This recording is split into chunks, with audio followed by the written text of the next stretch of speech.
Hello everyone, welcome back to my channel. कैसे हो आप सभी लोग? आई होप कि आप सब बहुत अच्छे होंगे। लेकर आई हूँ कुछ यूज़फुल टिप्स जिसके थ्रू आपका टाइम का बचत होगी, पैसा का बचत होगी और साथ ही में आप सभी काम को अच्छी तरीके से कर पाएंगे। तो चलिए आज का वीडियो शुरू करते हैं। आज का मेरा पहला टिप बहुत यूज़फुल है। जब हमारे बच्चे स्कूल जाते हैं और स्कूल टाइमिंग में जब उनको पेंसिल को शार्प करना होता है, तो क्या है ना कि इस तरह से पेंसिल को शार्प तो कर लेते हैं, लेकिन पेंसिल का जो कचरा कूड़ा निकलता है वो अगर सरफेस में गिर जाए तो वो क्या है ना कि टीचर से पनिशमेंट भी उनको मिलता है और साथ ही में वो बैड हैबिट भी होता है। तो कई बार बच्चे लोग क्या करते हैं, इस चक्कर में बैग में कचरा को इस तरह से डाल देते हैं। अब बैग में इस तरह से कचरा को डालने से क्या है ना, बैग जो है ना गंदा हो जाता है। जब घर में वो लेकर आते हैं ना तो बैग बहुत ज़्यादा गंदा होने लगता है। तो इसके लिए एक छोटा सा ट्रिक मैं आज आपके साथ शेयर करना चाहूँगी। इसके लिए आप छोटा सा एक बैग ले लीजिएगा, ज्वेलरी बैग हो या कोई सा भी बैग आप ले सकते हैं। अब हम क्या करेंगे, बैग के किसी भी एक चेम्बर में इस तरह से सेफ्टी पिन की मदद से इस बैग को, छोटा वाला जो पर्स है ना, इसको मैं इस तरह से टक कर दूंगी। और फिर मैं अपने बच्चे को बोलूँगी जब भी उनको पेंसिल को शार्प करना हो ना, तो पेंसिल का जो कचरा है, वेस्टेज है, वो यहाँ पे इस तरह से डाल के रखें। फिर उसके बाद देखिएगा, ना बैग गंदा होगा ना सरफेस गंदा होगा। और जब वो स्कूल से आ जाएँ, आने के बाद इस तरह से बैग को आप निकाल लीजिए। निकालने के बाद जितने भी कचरा है उसको आप फेंक के साफ़ करके फिर दोबारा से बैग को टक करके उनको दे दीजिए। इससे कि एक अच्छा हैबिट भी बनेगा, साथ ही में बैग भी गंदा नहीं होगा। तो चलिए अब देख लेते हैं अगला यूज़फुल टिप। तो किचन में जहाँ पे हम गैस रखते हैं, गैस के जस्ट पीछे साइड में, यानी कि गैस स्टोव का जो बैग वाला वॉल, वो बहुत ही ज़्यादा स्टिकी, बहुत ही ज़्यादा गंदा होता है। अब इसको साफ़ करना भी बहुत मुश्किल होती है। तो इसके लिए एक छोटा सा ट्रिक लेके आ चुकी हूँ। आलू को आधा टुकड़ों में कट कर लीजिए। अब हम क्या करेंगे, इस आलू में हम डालेंगे थोड़ा सा बेकिंग सोडा। ठीक है, थोड़ा सा बेकिंग सोडा डालेंगे और साथ ही में हम थोड़ा सा नमक डालेंगे। तीनों चीज़ ही क्लीनिंग के लिए बहुत ही ज़्यादा कारगर है। जैसे आलू में बहुत ही ज़्यादा क्लीनिंग एजेंट होती है, बेकिंग सोडा, नमक भी बहुत ही ज़्यादा क्लीनिंग के लिए हेल्पफुल होती है। अब हम क्या करेंगे, बस और कुछ नहीं करना है, इस तरह से ही हम टाइल्स को रगड़ेंगे। इस तरह से जब आप टाइल्स को रगड़ेंगे ना, तो आप खुद ही देखेंगे कि साथ ही साथ जितने भी स्टिकी है, जितने भी हल्दी का दाग, तेल का दाग है, वो उठता यानी कि छूटता चला जाएगा। तो इस तरह से बस आपको रब करना है, ज़्यादा मेहनत भी नहीं लगेगी और एकदम से मिनटों में साफ़ हो जाएगी। और लास्ट में आपको क्या करना है, एक गीला कपड़ा लेकर के इस तरह से टाइल्स को अच्छे से पोंछ लेना है। इस तरह से क्लीन करने से आप देखेंगे किचन टाइल्स बहुत अच्छे से स्टिकी फ्री हो जाएगी और साथ ही में बहुत अच्छा क्लीन भी हो जाएगी। तो इस तरह से आप ज़रूर करके देखिएगा।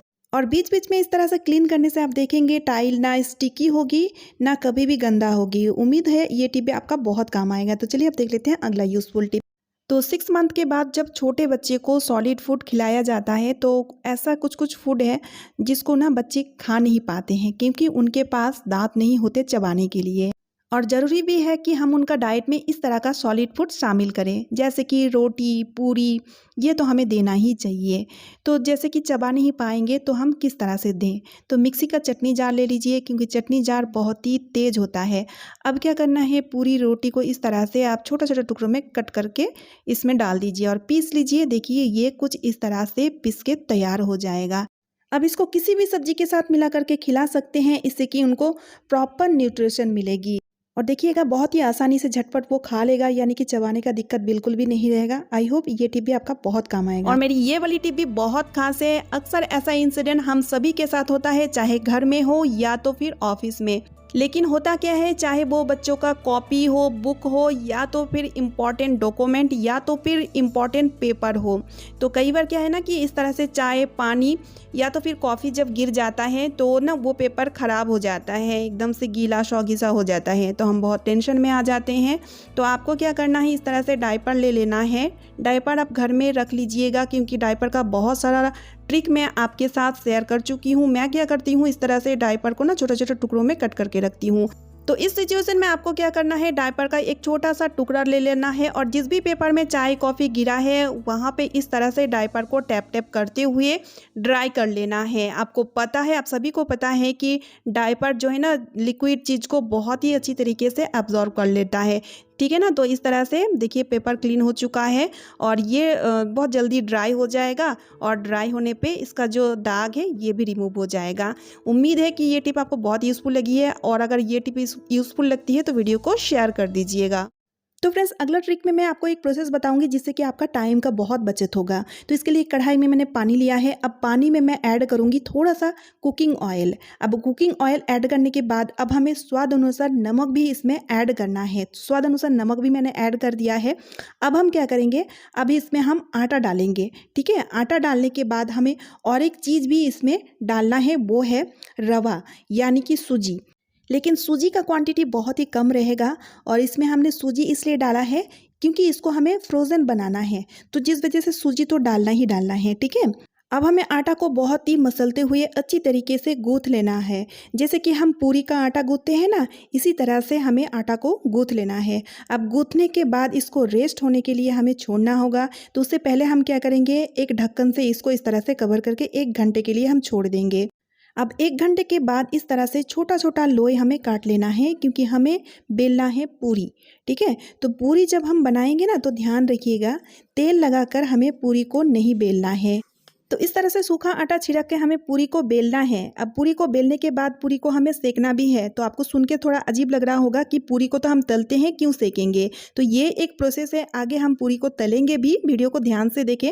तो पूरी को जब हमें सेकना है ना, इस तरह से जब आप इडली बनाएंगे, इडली बनते टाइम इस तरह से इडली के ढक्कन के ऊपर पूरियों को आप रख दीजिए। इससे कि हमारा गैस का बचत होगा, यानी कि पूरी को सेकने के लिए अलग से हम गैस का खर्चा नहीं करेंगे। अगर आप इडली नहीं बना रहे हैं तो कोई दिक्कत नहीं है, प्रेशर कुकर में दाल चावल खाना वगैरह तो आप बनाते ही होंगे। उस टाइम इस तरह से ढक्कन के ऊपर आप पूरियों को सेकने के लिए रख दीजिए। अब पूरियों को उलटते पलटते हुए इस तरह से आप सेक लीजिए। ज़्यादा नहीं सेकना है, बस इसका जो नमी है उसको ख़त्म करना है, बस इतना हमें करना है। तो इस तरह से एक बैच इडली बनते बनते आपका 4 से 5 पूरी इस तरह से तैयार हो जाता है।